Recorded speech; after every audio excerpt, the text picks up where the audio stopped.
The rain came down so hard that the road outside Millbrook turned to mud in minutes, and a boy stumbled through it with his hands pressed over his ears, terrified by the thunder he could not hear, but could feel shaking the ground beneath his boots. His name was Oliver, and he was 11 years old, deaf since birth, and utterly lost. Behind him ran a tall man in a plain gray coat, calling his name uselessly into the storm, because no matter how loud he shouted, the boy would never hear him. Evelyn Hart was closing the shutters of her small dress shop when she saw the child through the rain, stumbling, frightened, alone. She did not think. She simply ran outside without a coat, without an umbrella, and caught the boy by the shoulders before he could trip into the ditch beside the road. He flinched at her touch, eyes wide with panic, and she realized at once that shouting reassurance at him would do nothing. So instead she knelt in the mud, took his small, cold hands in hers, and looked directly into his eyes, with a calm, steady smile. The kind of smile that needed no words to be understood. The man in the gray coat arrived seconds later, breathless, soaked through, his dark hair plastered to his forehead. He opened his mouth to explain, but stopped when he saw the boy's shoulders finally loosen, saw the panic drain out of his small frame simply because a stranger had knelt down to his level and treated him like a person worth looking at, not a problem to be managed. "Thank you," the man said, kneeling beside her. "He ran from me. The thunder frightens him terribly, and he cannot hear my voice to know I am near." "Let's get him inside," Evelyn said simply, already helping the boy to his feet. "My shop is just there. It's warm, and there's a fire." She did not ask who they were. She did not ask why a gentleman and a boy were walking the road to Millbrook in the middle of a storm with no carriage in sight. She simply led them both through her narrow front door, sat them by the hearth, and set a kettle to boil, moving through her small shop with the quiet efficiency of someone used to caring for others without being asked. The man's name, he told her, was Nathaniel. He said nothing more of himself, only that the boy was his younger brother, and that they were traveling through the county, delayed by weather and a broken carriage wheel. He did not mention that his surname was Ashworth, and he certainly did not mention that back in London he was addressed by an entirely different title, one that made grown men bow and women blush and merchants triple their prices the moment they learned who he was. Evelyn wrapped a wool blanket around Oliver's shoulders and crouched in front of him again, this time reaching for a slate and a stick of chalk she kept behind her counter for marking measurements. She wrote a single word on it: warm. Then she pointed to the fire, then to him, then made a small gesture like hugging herself, and smiled. Oliver blinked, surprised, and then a small smile crept onto his face. He nodded. Nathaniel watched this exchange with something shifting behind his eyes, something he could not yet name. He had spent the better part of 2 years watching people meet his brother for the first time, and the reactions rarely varied. There was pity, thin and performative. There was awkward loudness, people who shouted as though volume alone might cure deafness.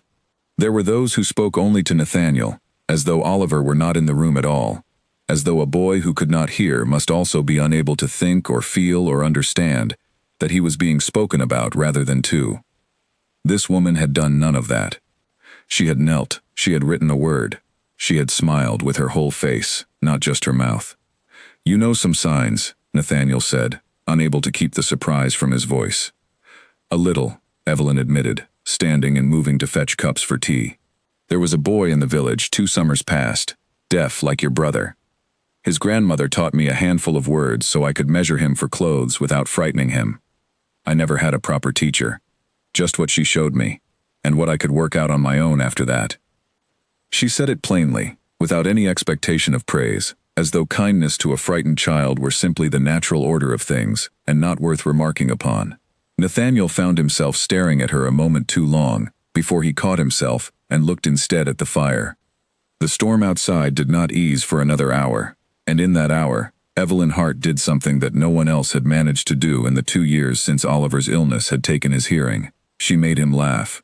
She found an old wooden spool of thread and, through gestures alone, invented a small game where Oliver had to guess which of her closed hands held it, rewarding his correct guesses with an exaggerated bow that made his shoulders shake with silent laughter. Nathaniel sat by the fire, ostensibly drying his coat, but in truth simply watching, feeling something in his chest loosen that had been tight for longer than he could remember. He had come to Millbrook with a purpose, though he had told no one of it. Not even the driver who had left with the broken carriage to fetch a replacement wheel from the next town. Nathaniel Ashworth, Duke of Camden, had inherited his title far too young, at 19, when his father died suddenly of a fever that swept through their country estate. He had also inherited, in that same terrible season, the guardianship of his younger brother, then only 6 years old, who had lost his hearing to the same illness that took their father's life. In the years since, Nathaniel had watched the world treat Oliver as an inconvenience dressed in silk. Tutors who resigned within weeks, unwilling to learn even the simplest signs. Distant relatives who spoke over the boy's head at family dinners as though he were a piece of furniture. A woman Nathaniel had once considered marrying, who had suggested, gently but unmistakably, that perhaps Oliver would be more comfortable at a school far from London, away from polite company who might find his presence at gatherings a touch uncomfortable. That conversation had ended the courtship within the week. Since then, Nathaniel had grown wary of any kindness shown to his brother, suspicious that it was performance rather than truth, especially once people learned that being kind to the Duke's brother might earn favor, or money, or a place in society. So when his carriage wheel had cracked 2 miles outside Millbrook, and he had decided, almost on impulse, to walk the rest of the way, rather than send word ahead, he had also decided not to give his name, not his title, not even his full surname.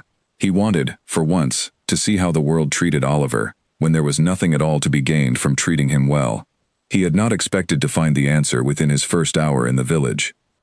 When the rain finally slowed to a drizzle, Nathaniel rose and thanked Evelyn again, offering what coin he had for her trouble, though he kept the amount modest, mindful of the disguise he had chosen.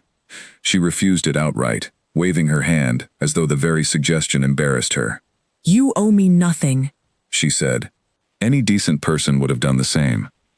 Nathaniel wanted to tell her that no, in his experience, decent people were rarer than she imagined, that he had met noblemen and merchants, and even clergymen, who could not manage a fraction of the patience she had shown a stranger's child in less than an hour. But he said only, "You are very kind." "I try to be," Evelyn said, and there was no false modesty in it, only simple honesty. It costs nothing to be kind, and it can mean everything to the person receiving it. Oliver tugged at her sleeve before they left, and when she looked down, he made a small gesture with his hand, one she did not immediately recognize, but which Nathaniel understood at once. It was Oliver's own invented sign, one he used only for people he trusted completely. It meant, roughly, friend. Evelyn did not know what it meant, but she smiled anyway, and mirrored the gesture back to him as best she could, and Oliver's whole face lit with delight at being understood, even imperfectly. They found lodging that night at the village inn, a modest room with 2 narrow beds and a window that rattled in the wind. Nathaniel lay awake long after Oliver had fallen asleep, staring at the ceiling, turning the evening over in his mind. He told himself it was simple curiosity, the natural interest of a guardian pleased to see his brother treated with warmth. But when he closed his eyes, it was not only Oliver's laughter he remembered. It was the steadiness of Evelyn Hart's hands as she knelt in the mud, the calm certainty in her voice when she said any decent person would have done the same, as though the world were full of decent people, as though she had not yet learned to expect otherwise. He decided, somewhere in the small hours of that night, that he was not yet ready to leave Millbrook. There was a wheel to repair, after all, and a village to wait in, and perhaps, if he told himself the excuse often enough, he might even believe that curiosity alone was what kept him there. By morning, the storm had passed entirely, leaving the village washed clean and gleaming under a pale autumn sun. Nathaniel walked with Oliver through the narrow high street, past the baker and the blacksmith and the small stone church at the end of the lane, and found himself, without quite deciding to, walking toward the dress shop with the crooked wooden sign that read Hart's Fine Sewing. Evelyn was already at work behind the counter, sleeves rolled to her elbows, a length of blue fabric spread across her table. She looked up when the bell above the door rang, and something in her expression, a quick, unguarded warmth, told Nathaniel everything he needed to know about how genuine her kindness the day before had truly been. She was not performing gladness at seeing them again. She simply was glad, plainly and without artifice, and it struck him with more force than he expected. "Back so soon?" she asked, setting down her scissors. "Our carriage wheel will not be repaired for some days yet," Nathaniel said. which was true, though he had not yet checked how many days it might actually take. I wondered if you might know of lodging that would suit us a while longer.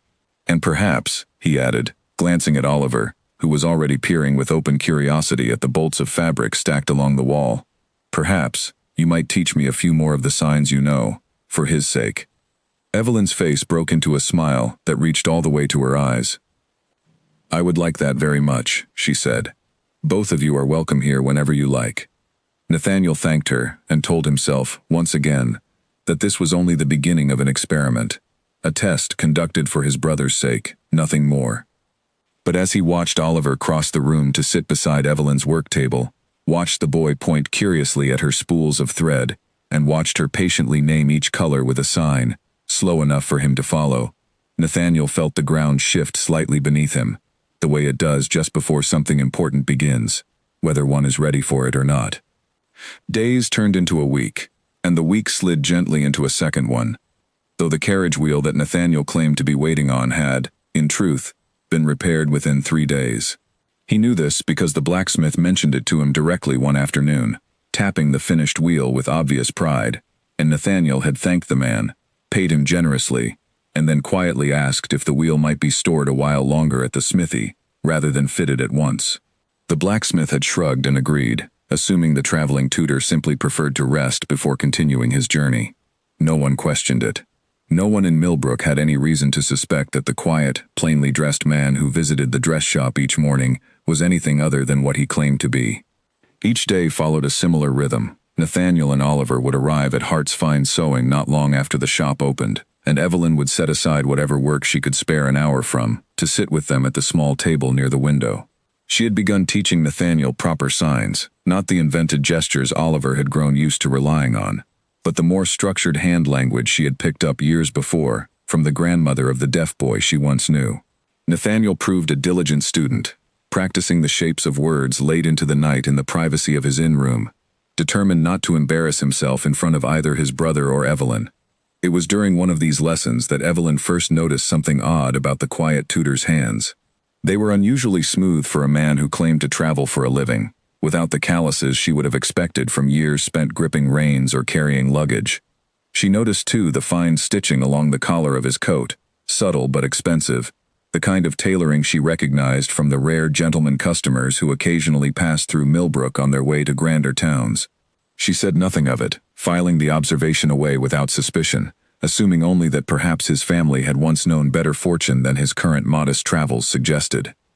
Oliver, meanwhile, was blossoming in a way that startled even his brother. Where once he had shrunk from strangers, flinching at sudden movements and retreating into silence whenever new faces appeared, he now bounded into Evelyn's shop each morning, with open eagerness, eyes searching immediately for her among the bolts of fabric and half-finished gowns.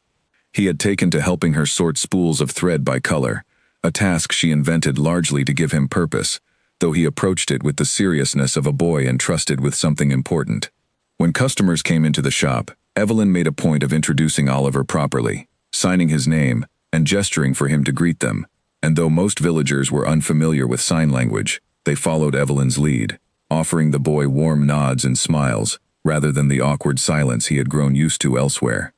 One afternoon, a farmer's wife named Margaret came in to collect a mended shawl, and upon seeing Oliver sorting threads at the table, she asked, quite innocently, whether the boy was simple in the head, unable to speak because his mind had never properly developed. It was the sort of question Nathaniel had heard 100 times before, phrased with varying degrees of tact, and he felt his jaw tighten reflexively, bracing himself for the familiar sting of it. But Evelyn answered before he could. "He hears with his eyes, instead of his ears," she said simply, without a trace of irritation in her voice, as though correcting a small and forgivable misunderstanding, rather than confronting an insult. "His mind is every bit as sharp as yours or mine. Sharper, in fact. Watch how quickly he sorts these threads. I can hardly keep pace with him myself." Margaret, chastened but not unkindly so, watched Oliver work for a moment, and seemed genuinely surprised by the speed and precision of his sorting.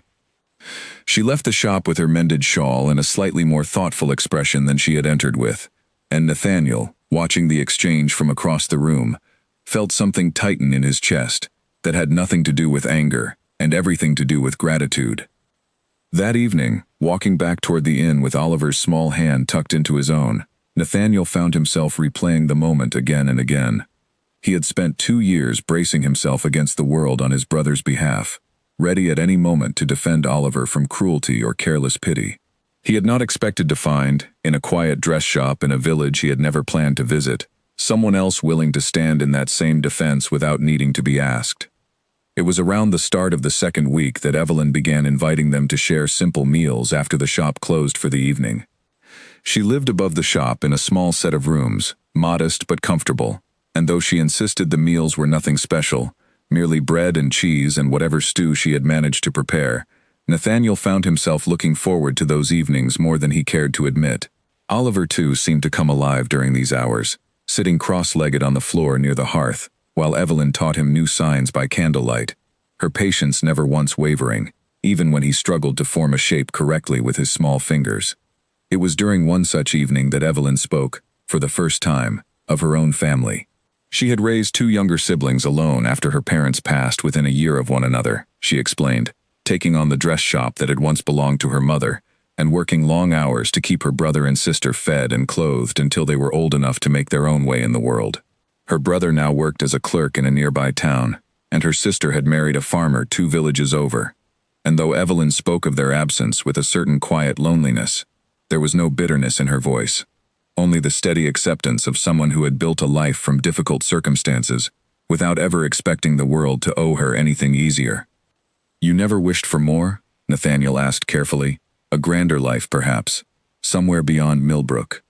Evelyn considered the question for a long moment, her needle pausing mid-stitch. "I used to," she admitted. "When I was younger, I thought I wanted to see London, to wear fine gowns instead of only sewing them for others. But I think what I truly wanted was simply to matter to someone, to be needed and to be trusted with something important." She glanced toward Oliver, who was carefully practicing a sign for the word thank you, his small face set with concentration. "I think perhaps I already have that, in my own small way. It doesn't look grand, but it feels like enough." Nathaniel found himself unable to speak for a moment, struck by how effortlessly she had articulated something he himself had never quite managed to put into words, despite all his titles and his estates, and his carefully cultivated reputation. He had mattered to many people in his life, in the sense that his name opened doors and his approval shaped fortunes. But he could not recall the last time he had felt needed in the way Evelyn described, needed not for his position, but simply for himself. As the days passed, Nathaniel began to notice smaller things about Evelyn that had nothing to do with her kindness toward Oliver, and everything to do with who she was as a person, entirely apart from that kindness.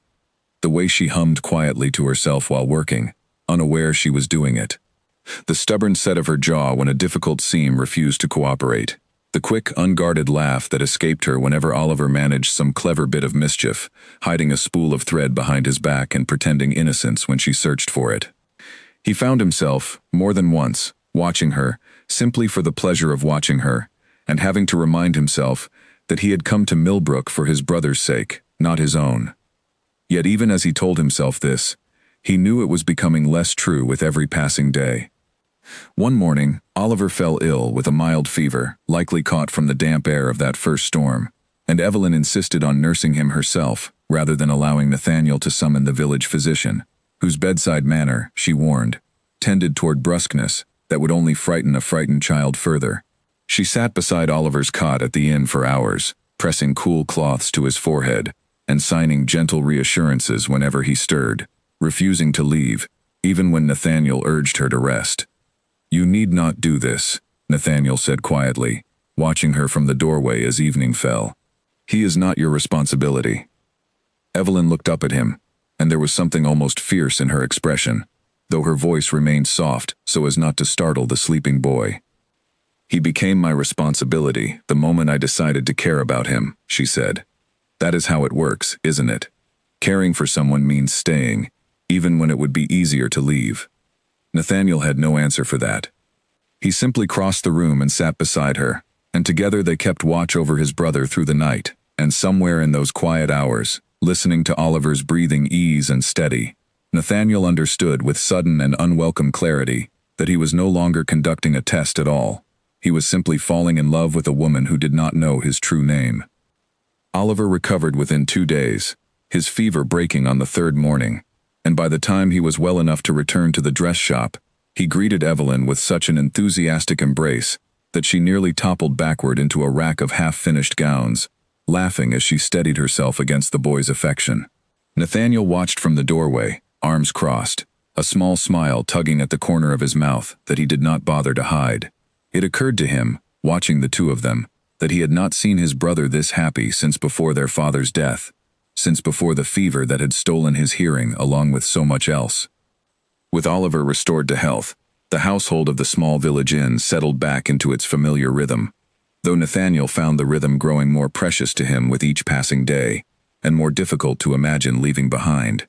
He had told himself, when he first devised his quiet test, that a fortnight would be sufficient, that he would observe, draw his conclusions, and continue on his intended journey north to inspect a property he had inherited from a distant cousin. That journey now felt like something belonging to another man entirely, a man who had not yet met Evelyn Hart, who had not yet watched her patiently correct the shape of Oliver's fingers as he formed the sign for brother, who had not yet felt his chest tighten with something dangerously close to hope every time she smiled at him across her cluttered work table. It was Oliver himself who first pushed the two adults toward greater honesty, though he did so without any understanding of the complications he was stirring. One afternoon, while Evelyn measured fabric for a customer's order, Oliver tugged at Nathaniel's sleeve and, with the careful deliberateness of a boy proud of a new skill, signed a question he had clearly been practicing. He wanted to know why they could not simply stay in Millbrook forever, why they must return to London at all, when everything he needed seemed to already exist within the walls of this small shop and the woman who ran it. Nathaniel knelt to answer him properly, choosing his signs with care, explaining that they had responsibilities elsewhere, a home, and duties that awaited them. Oliver's face fell, and he asked, with the blunt honesty children possess before the world teaches them to soften their questions, whether Evelyn could come with them instead. It was a simple question, asked with simple hope, and yet it struck Nathaniel with the force of something far larger than its small frame suggested. He had been dancing around the shape of his own feelings for days, telling himself that his growing attachment to Evelyn was merely gratitude, merely admiration for her patience with his brother, anything but what it plainly was.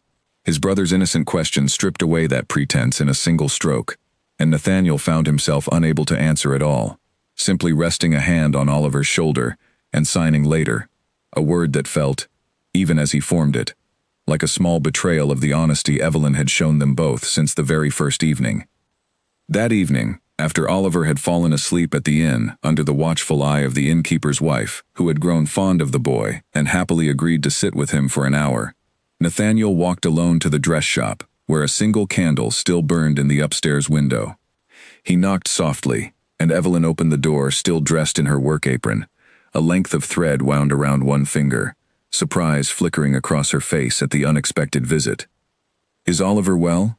she asked immediately, concern sharpening her voice. "He is fine," Nathaniel assured her. "Sleeping soundly.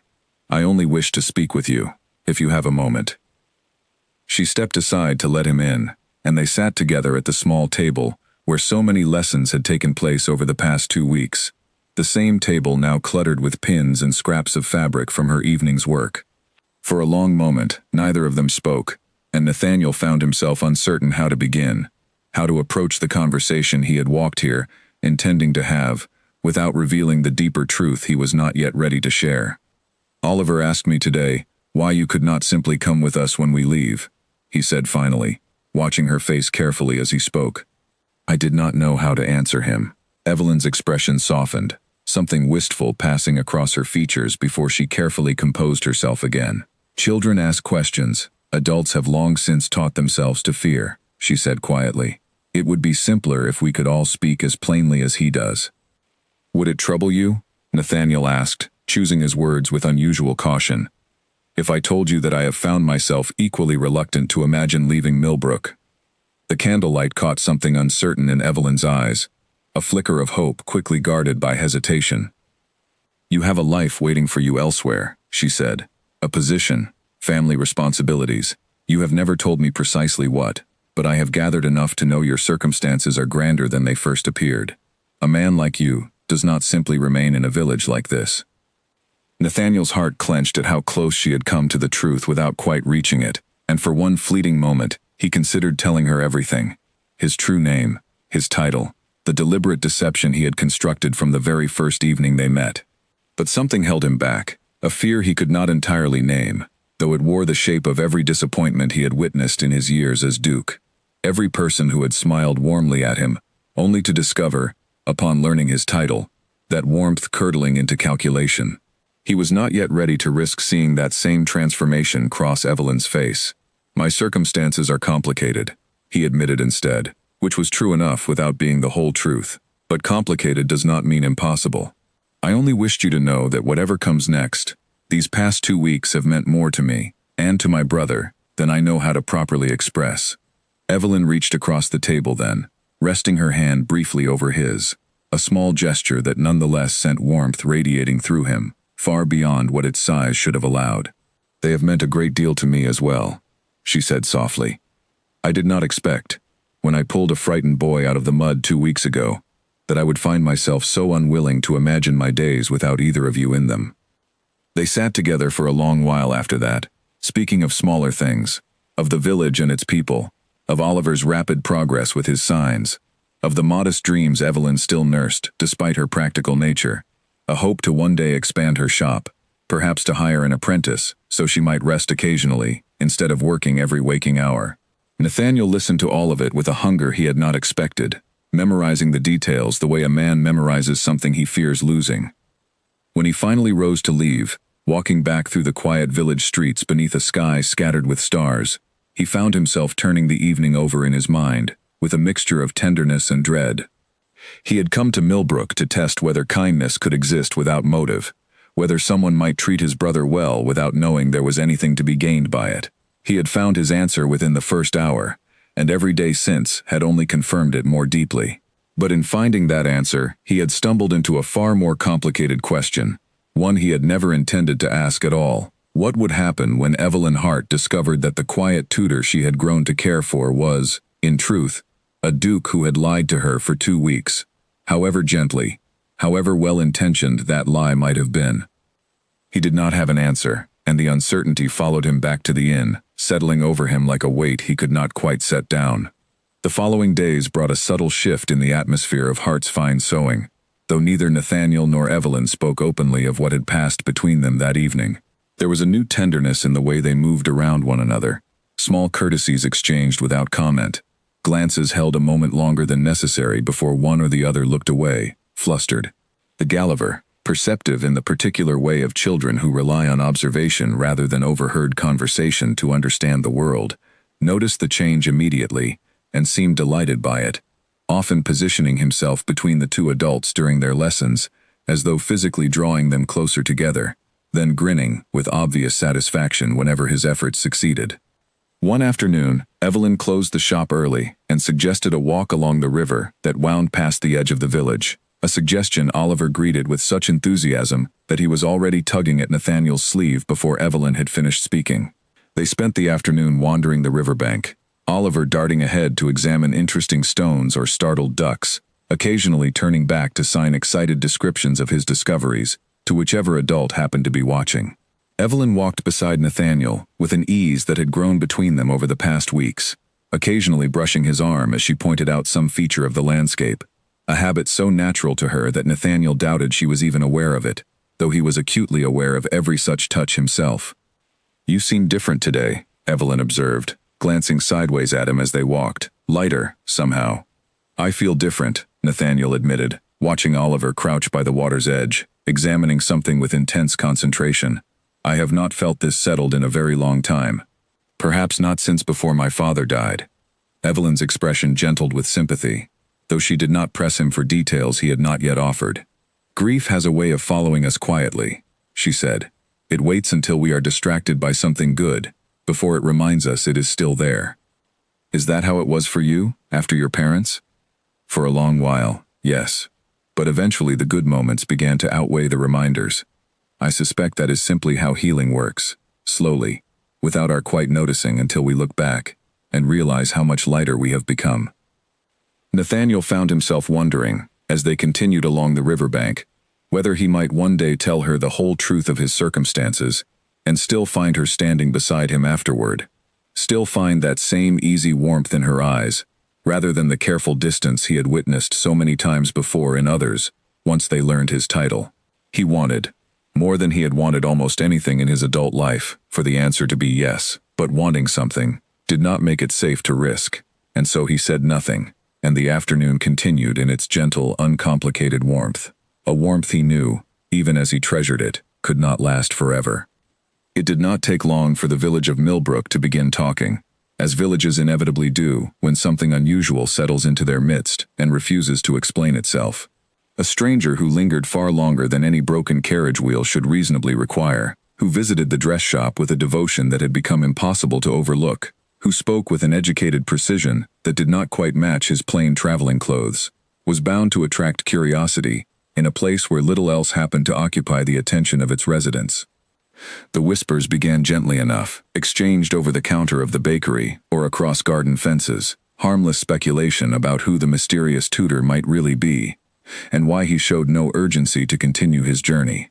But gentle speculation has a way of sharpening into something less kind when it goes unanswered long enough, and within days, the whispers had taken on an edge that reached Evelyn's ears more than once, carried by customers who seemed to think they were doing her a kindness by warning her. "You ought to be careful," Margaret told her one morning, lowering her voice as though the words themselves were dangerous. "A man appears from nowhere, spends every day at your shop, and no one in the village knows the first true thing about him. My husband says a man with hands that soft has never done an honest day's labor in his life. What if he is running from something? Debts, perhaps, or worse." Evelyn had continued measuring the fabric on her table without looking up, though her jaw had tightened slightly at the insinuation. "He has done nothing but show kindness and patience to his brother and to me," she said evenly. "I see no reason to judge a man's character by the softness of his hands." "I only worry for you," Margaret pressed. "A woman alone, running a shop, cannot afford to be careless with her reputation." "People talk." "Then let them talk," Evelyn replied, setting down her scissors with more force than strictly necessary. "I would rather be the subject of idle gossip than the sort of person who abandons a child simply because his brother's circumstances are unclear to me. Oliver deserves better than that, and so, I think, does his brother." Margaret left the shop that day without her usual pleasantries, and word of the exchange spread through Millbrook with the particular speed reserved for anything resembling a small scandal. By the following afternoon, Evelyn found herself facing a steady stream of customers who seemed less interested in purchasing anything than in delicately probing her about the stranger and his brother, each conversation carrying the same undercurrent of concerned disapproval, dressed up as neighborly interest. She weathered each conversation with the same steady patience she had shown Margaret, refusing to be drawn into speculation or doubt, though the constant pressure wore on her more than she allowed herself to admit even in private. It was not the gossip itself that troubled her most, but the growing awareness that she truly did not know the full truth of who Nathaniel was, an awareness she had managed to set aside in the warmth of their daily lessons and shared meals, but which now pressed insistently at the edges of her thoughts each time a villager raised an eyebrow at his continued presence.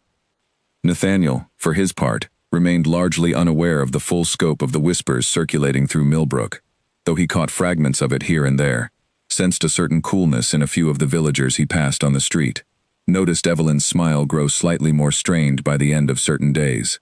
When he finally asked her directly what troubled her, she hesitated before answering, clearly weighing how much to share.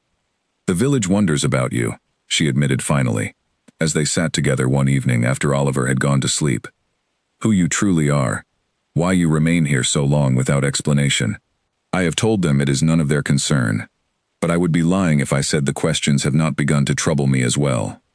Nathaniel felt the familiar tightness return to his chest, the same dread he had carried since their conversation by candlelight weeks before. This was the moment, he understood, when honesty was owed to her, when the deception he had maintained for her own protection, or so he had told himself, had curdled instead into something closer to betrayal, and yet the words would not come. He feared, with an intensity that surprised him, that the truth would end everything they had built, that Evelyn would look at him afterward the way so many others had, calculating rather than trusting, distant rather than warm. "I cannot yet tell you everything," he said instead, hating the inadequacy of the words even as he spoke them. "But I promise you, Evelyn, that nothing about my circumstances would change how I feel toward you, or toward the life we have found here. I only ask for a little more time." Evelyn studied him for a long moment, something searching and uncertain in her expression, before she nodded slowly. "I will trust you a little longer," she said. "But I hope, whatever your secret may be, that you understand, trust is not something that can be asked for indefinitely, without eventually being explained." "I understand," Nathaniel said quietly, and he meant it, though he still could not bring himself to close the distance between understanding and action. The pressure from the village did not ease in the days that followed, and it reached its sharpest point when a delegation of sorts, 3 of the village's more prominent wives, arrived at Evelyn's shop one afternoon under the pretense of ordering new gowns, though it quickly became clear their true purpose was to deliver a more formal warning. They spoke of reputation, of the dangers of harboring strangers of unknown character, of how a woman running a business alone could ill afford even the appearance of impropriety, particularly with a child involved whose own circumstances remained a mystery to everyone in Millbrook. Evelyn listened to their concerns with outward composure, though her hands trembled slightly where they rested against the counter. When they finished, she straightened her shoulders and spoke with a steadiness that surprised even herself. "I have known this man and his brother for 3 weeks," she said. "In that time, I have seen nothing but gentleness from either of them. I have seen a brother protect and cherish a child that most of this village would rather ignore than learn to understand. If that is impropriety, then I am guilty of it gladly, and I will not apologize for choosing kindness over suspicion, simply because suspicion is easier to justify." The women left with pinched expressions, clearly unsatisfied with her answer, but Evelyn found, once the shop door closed behind them, that she felt no regret at all for what she had said. If anything, the confrontation had clarified something within her that the weeks of quiet doubt had obscured.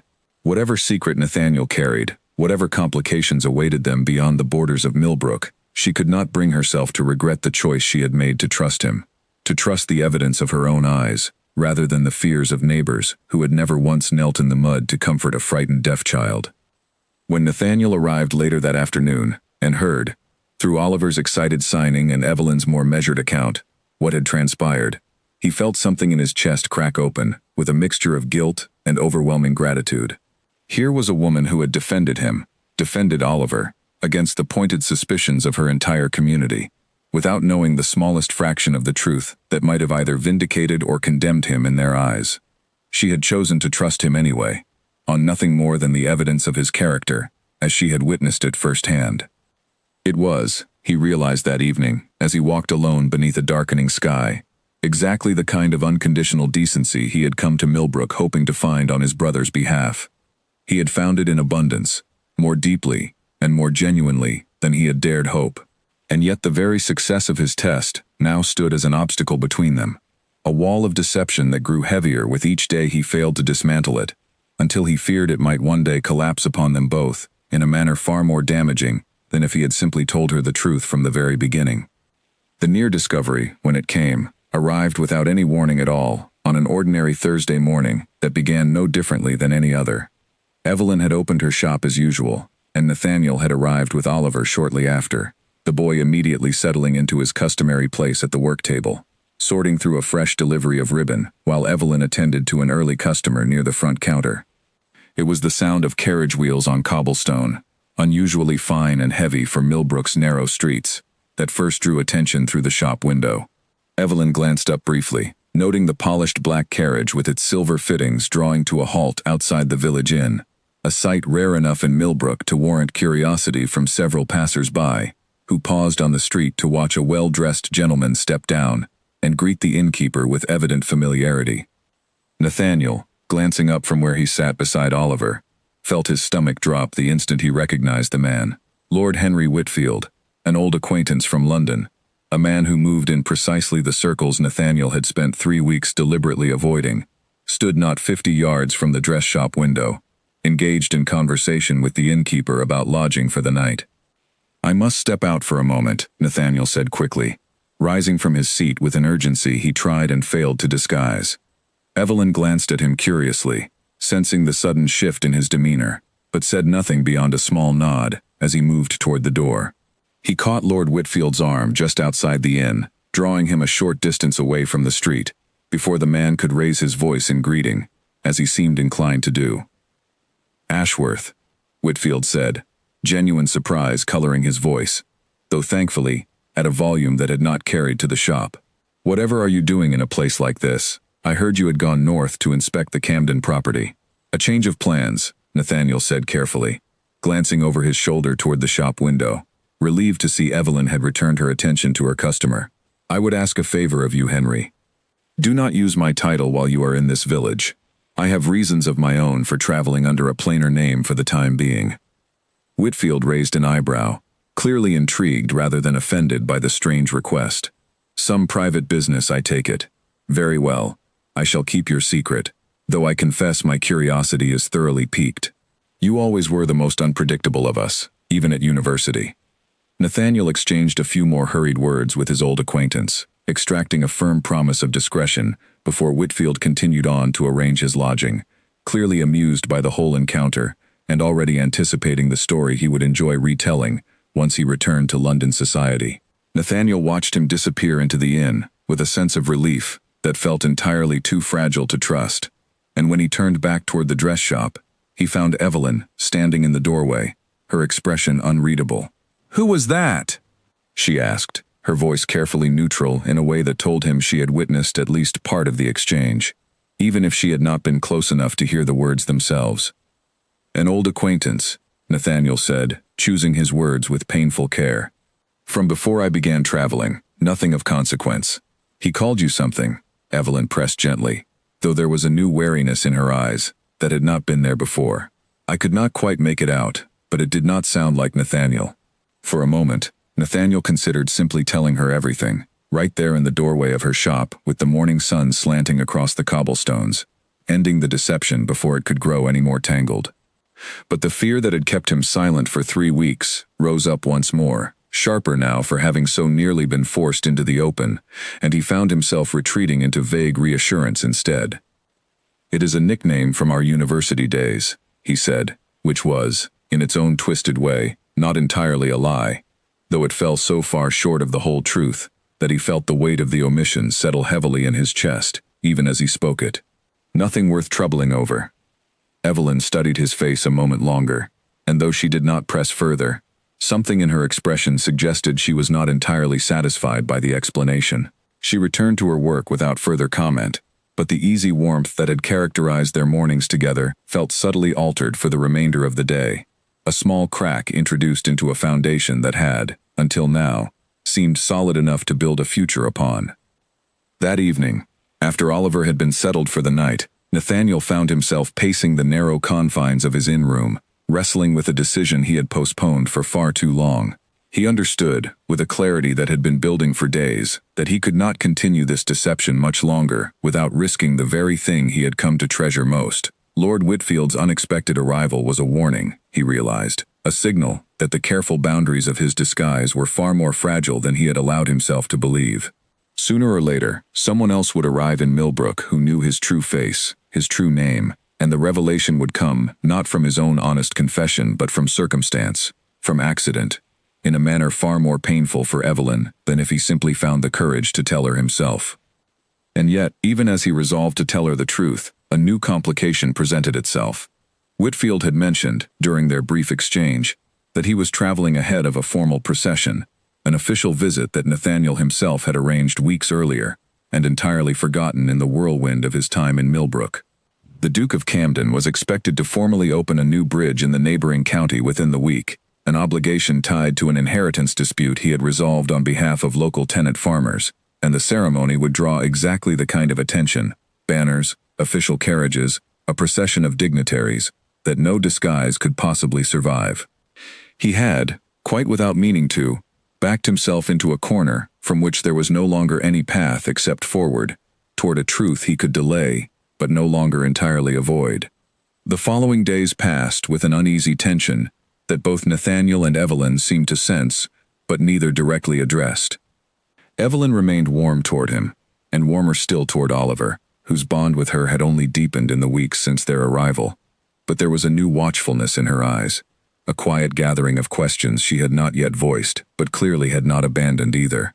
Nathaniel, for his part, found himself torn between the growing urgency to confess everything and the persistent fear that doing so would unravel the fragile happiness they had built together, a happiness he had never expected to find and was now terrified of losing.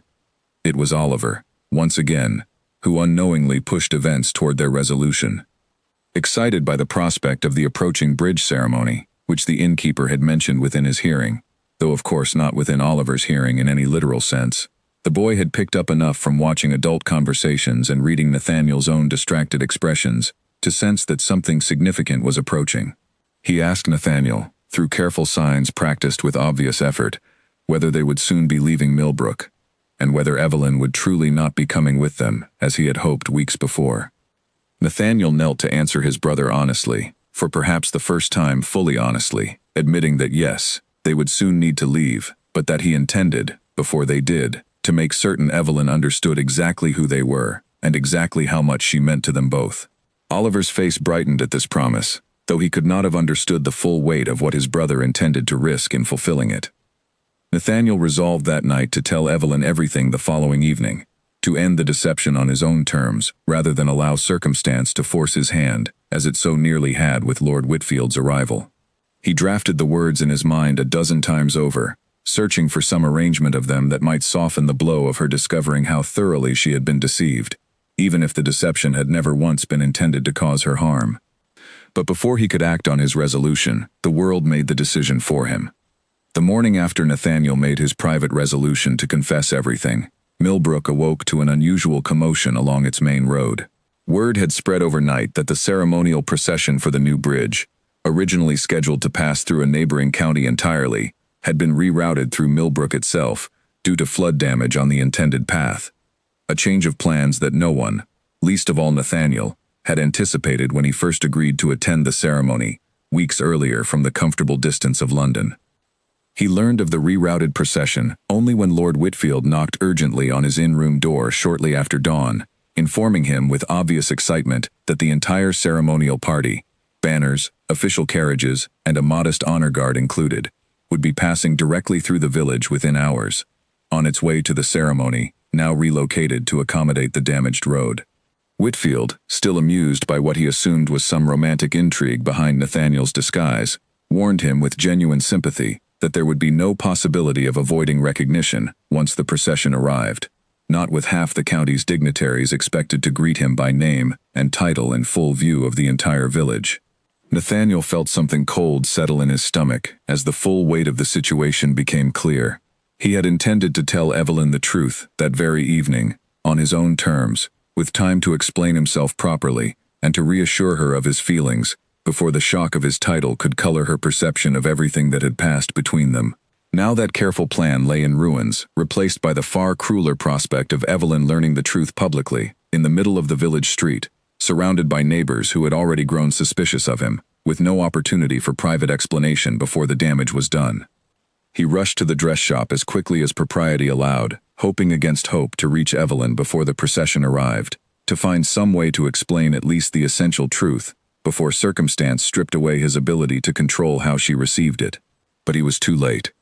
As he approached the shop, he could already see the first carriages rounding the bend at the far end of the high street, their polished sides gleaming in the morning sun, banners bearing the Camden crest snapping crisply in the breeze. Evelyn stood in the doorway of her shop, having stepped outside, along with half the village, to witness the unexpected spectacle.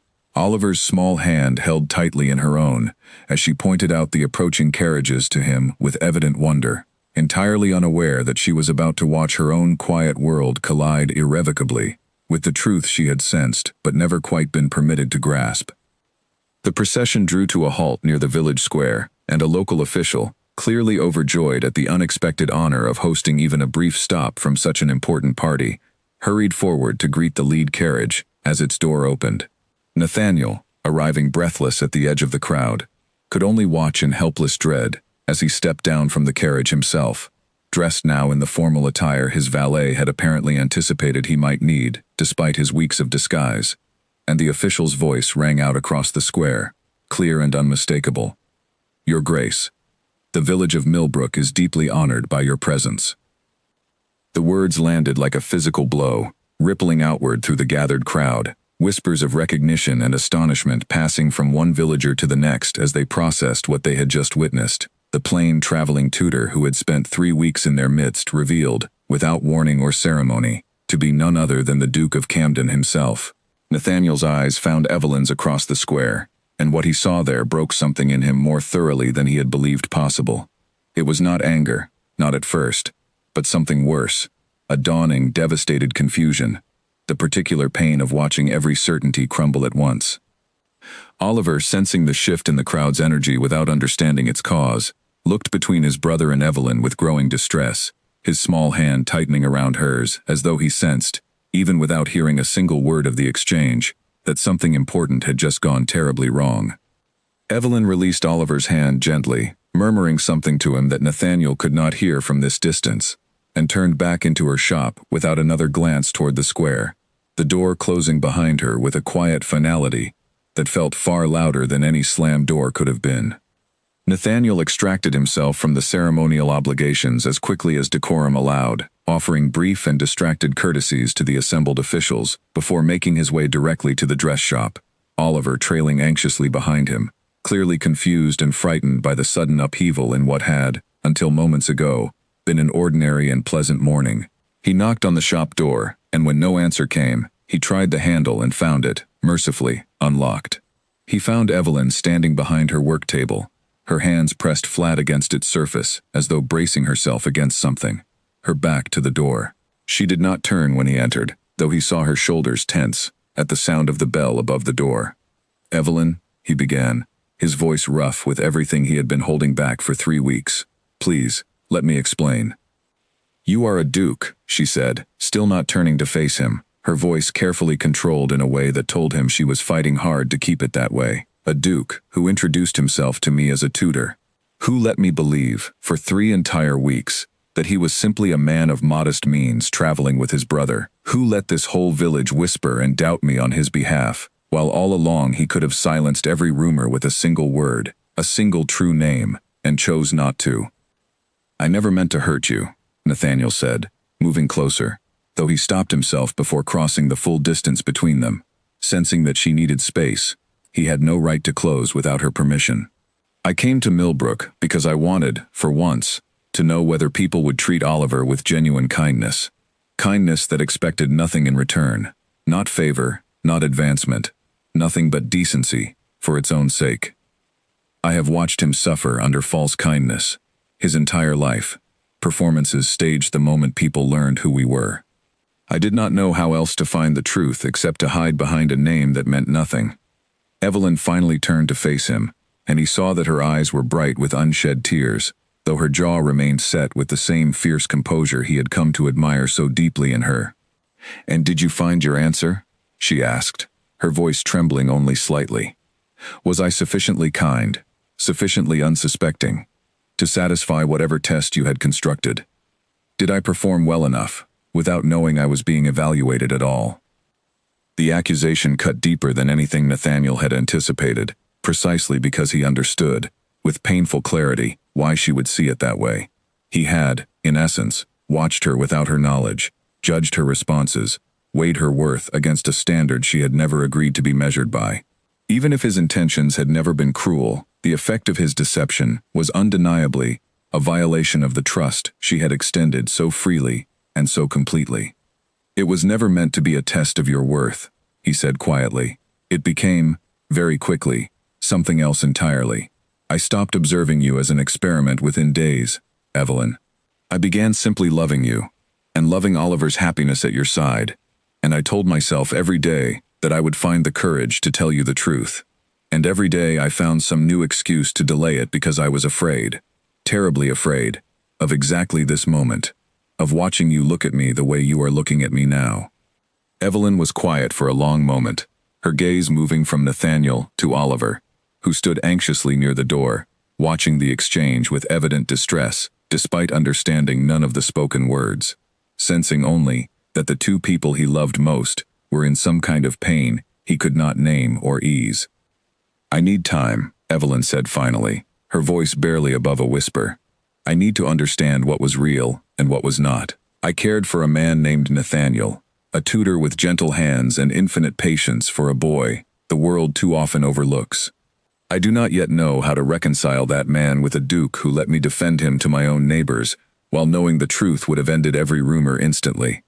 "Take whatever time you need," Nathaniel said, though every word cost him something he could not quite name. "I will not press you further. I only ask that you know, whatever you decide, that everything I felt for you, everything Oliver feels for you, was and remains entirely real. The name was a lie.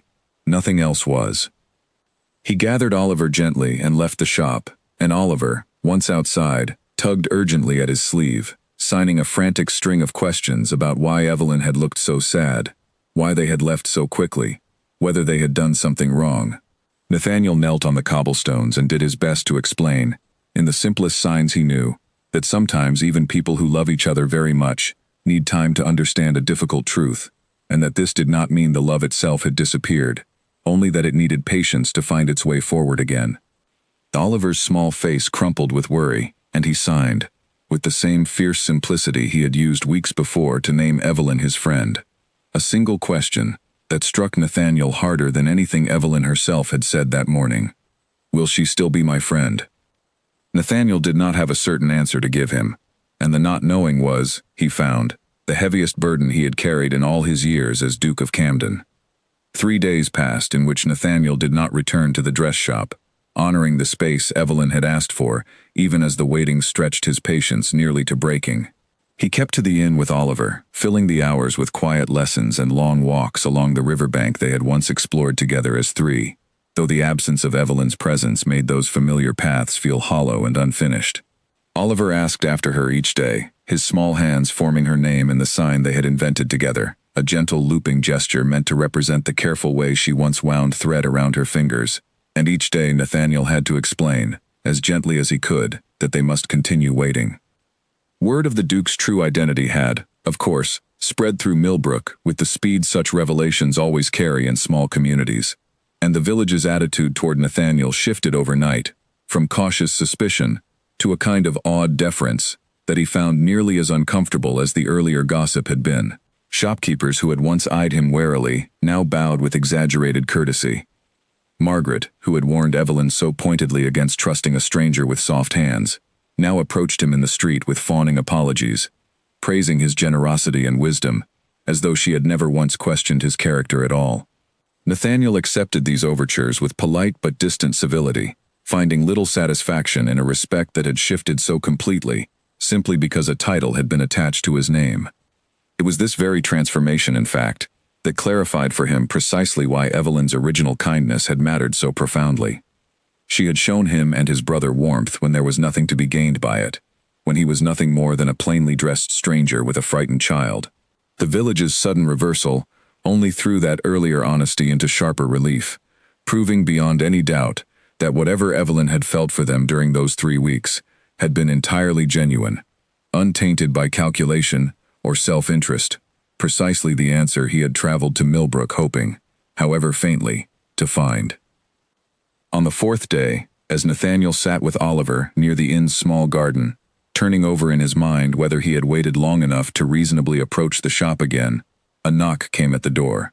It was not Evelyn, but her younger brother, William, who had traveled from his clerk's position in the neighboring town upon receiving an urgent letter from his sister.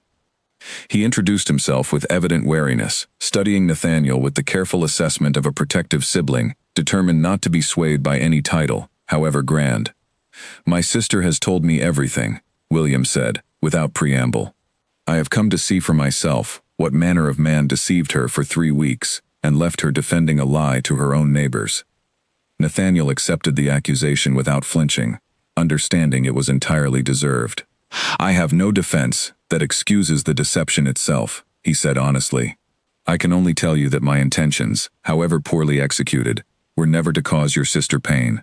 I came to Millbrook hoping to learn whether the world could still offer my brother genuine kindness, and I found, in your sister, more kindness than I believed still existed.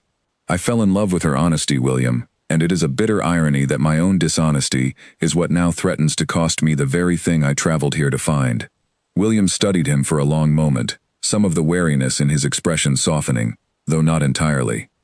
My sister has given everything to everyone around her since our parents died, he said. She raised me and our sister when she was barely more than a girl herself, working herself to exhaustion so that we might have better lives than she allowed for herself. She deserves, more than anyone I know, a love that does not require her to wonder what else has been hidden from her.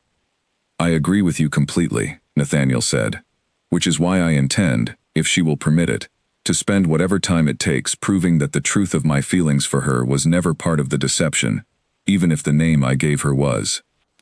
William left without offering forgiveness on his sister's behalf, which Nathaniel understood was not his to give, but something in the young man's parting glance suggested he had, at the very least, come to believe in the sincerity of Nathaniel's intentions, even if the outcome remained entirely uncertain.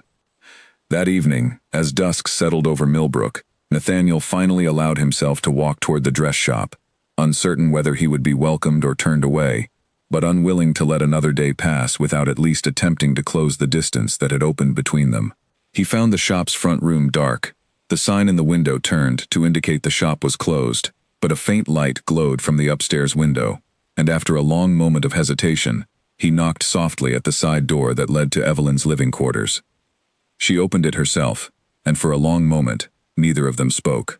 She looked tired, he thought, tired in the particular way of someone who has spent days wrestling with a decision too large to resolve quickly, and something in her expression, though still guarded, had softened slightly from the raw hurt he had witnessed in the square days before. "I did not expect you to come tonight," she said finally. "I did not want to intrude further than you were willing to allow," Nathaniel replied. "But I found I could not bear another day of silence, without at least asking whether you might be willing to hear me properly, without the shock of the square between us, without an audience of the entire village watching." Evelyn was quiet for a moment, then stepped aside, allowing him into the narrow stairwell that led to her rooms above the shop. They sat together at the small kitchen table, the same table where she had once taught him his very first signs, and Nathaniel found himself grateful for the familiarity of it, a small reminder that whatever had broken between them had been built upon a foundation real enough to still exist, even now. "Tell me everything," Evelyn said. "Not the version you gave me in fragments over these past weeks. Everything. From the very beginning. Exactly as it happened." And so Nathaniel told her. He told her of his father's death, and the sudden weight of a title he had never expected to carry so young. He told her of Oliver's illness, of the fever that had stolen both their father's life and his brother's hearing within the same terrible season. He told her of the tutors who abandoned Oliver within weeks, of relatives who spoke over the boy's head as though he were invisible, of the woman he had once nearly married who suggested, with polite cruelty, that Oliver might be more comfortable hidden away at a distant school. He told her of the broken carriage wheel, the impulsive decision to walk the remaining miles into Millbrook rather than send word ahead, and the equally impulsive decision, born of 2 years of accumulated wariness, to withhold his name and title in hopes of discovering, just once, whether kindness toward his brother could exist without any hope of reward attached to it. "I found my answer within the first hour," he admitted. "You knelt in the mud for a frightened stranger's child without asking a single question about who we were or what we might offer you in return. Every day after that only confirmed what I already knew, that your kindness was entirely real, entirely yours, and I fell in love with it. And with you. Long before I ever intended to feel anything at all beyond simple gratitude." Evelyn listened to all of it without interruption, her expression moving through something complicated, hurt still visible beneath a growing understanding that softened its edges. When he finished, she was quiet for a long while, studying her own hands where they rested on the table between them. "I understand why you did it," she said finally.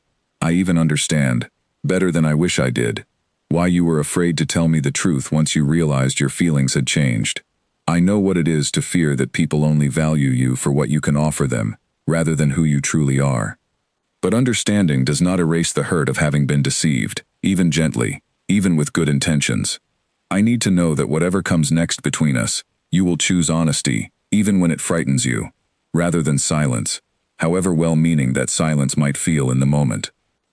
"I will," Nathaniel said, and he meant it with every part of himself. I have learned, these past days without you, precisely how much silence costs. I do not intend to make that mistake again, Evelyn. Not with you, and not with anything that matters as much as you do. She looked up at him then, and though the guardedness had not entirely left her eyes, something warmer had begun to return to them as well. A small, fragile hope neither of them dared name aloud just yet, but which both could feel taking root in the quiet space between them. In the weeks that followed, Nathaniel did not rush Evelyn toward forgiveness, understanding that trust, once shaken, could not be repaired through grand gestures or urgent declarations, but only through the slow, patient accumulation of honesty, proven true over time. He returned to Millbrook not as a passing traveler, but as a man determined to court her properly, openly, under his real name, with nothing left concealed between them. He took modest lodging at the inn, rather than the grander accommodations his title might have afforded him elsewhere, and he visited the dress shop each day, exactly as he had before, though now every villager who greeted him knew precisely who he was, and Evelyn no longer had to wonder what remained hidden beneath his plain traveling coat. Oliver, delighted simply to have Evelyn back within his daily life, seemed entirely unbothered by the revelation of his brother's title, understanding only that the woman who had shown him such patient kindness was, once again, a steady presence in his days.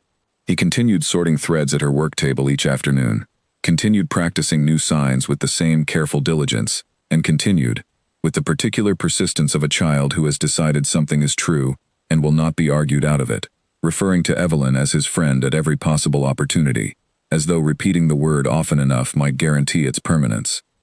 Slowly, over the course of that autumn, the careful distance between Nathaniel and Evelyn began to close again, rebuilt not upon the accidental circumstances of a storm and a broken carriage wheel, but upon deliberate, chosen honesty, offered freely each day. Nathaniel told her of his responsibilities as Duke, of the estates he managed, and the tenants who depended upon his fair judgment, of the particular loneliness that had shadowed him since his father's death, a loneliness he had not fully understood until he experienced its absence in her company.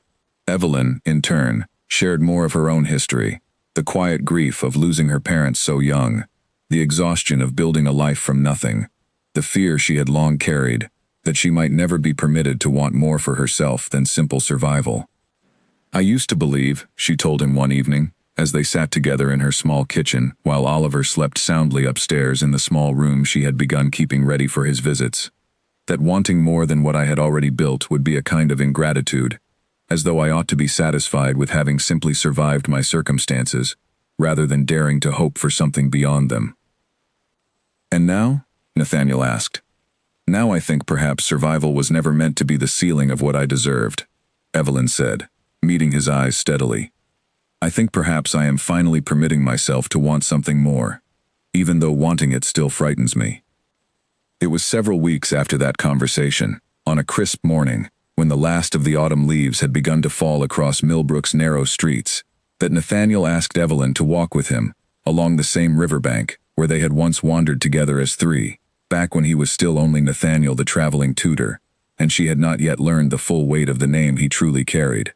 Oliver walked ahead of them, as he so often did, darting toward the water's edge to examine some new curiosity, though he paused periodically to glance back at the two adults with an expression of barely contained anticipation, as though he understood, in the way children sometimes intuit things before they are told, that something significant was about to happen. Nathaniel stopped beside the same bend in the river, where they had once discussed her modest dreams of expanding her shop, of hiring an apprentice so she might finally rest from the constant labor of running it alone, and he turned to face her fully, his heart beating with an urgency he had not felt since the terrifying morning of the procession's arrival, though this fear, at least, carried hope alongside it rather than dread. "I came to Millbrook, testing whether the world could offer my brother kindness without expecting anything in return," he said. "I found that kindness in you, more completely than I ever dared imagine possible. But somewhere in these past months, Evelyn, I stopped testing anything at all. I simply began loving you, loving the life we have built together within these village streets, loving the way Oliver's whole face lights when he sees you, and loving, more than I know how to properly express, the woman who chose to trust a stranger's honesty over a title's certainty." He knelt then, on the fallen leaves along the riverbank, and Evelyn's hand rose to cover her mouth. tears gathering in her eyes as she understood, with sudden and overwhelming clarity, exactly what he intended to ask. "I am not offering you a duchy," Nathaniel said. "I am offering you a home, wherever that home might need to be, filled with a boy who already considers you his dearest friend, and a man who has never in his life felt more certain of anything than he feels certain of you. Evelyn Hart, will you marry me, not because I am a duke, but because I love you exactly as thoroughly as the tutor you first welcomed out of a storm?" Evelyn knelt beside him on the riverbank, taking his hands in both of hers, the same steady hands that had once knelt in the mud to comfort a frightened child without asking a single question about who he might be. "I fell in love with a man who knew how to be patient and gentle and honest, even when honesty frightened him," she said. "I do not need you to be anything other than that man, Nathaniel, title or no title. Yes, I will marry you."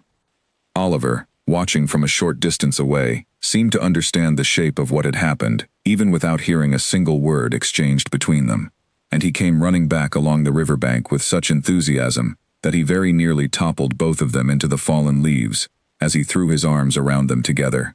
He signed, with the same fierce simplicity he always used for the things that mattered to him most, a single word that needed no elaboration: family.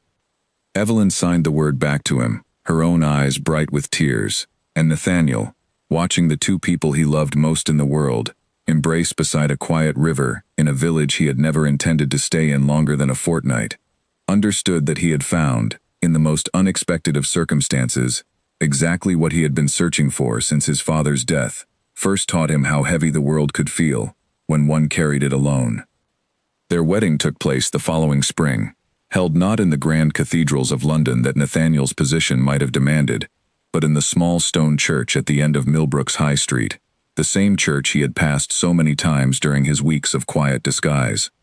Evelyn wore a gown of her own careful making, and the entire village, including Margaret and the other women who had once so pointedly warned her against trusting a stranger, turned out to celebrate a union that had, by then, become something of a local legend, whispered about with far greater warmth than the original gossip had ever carried.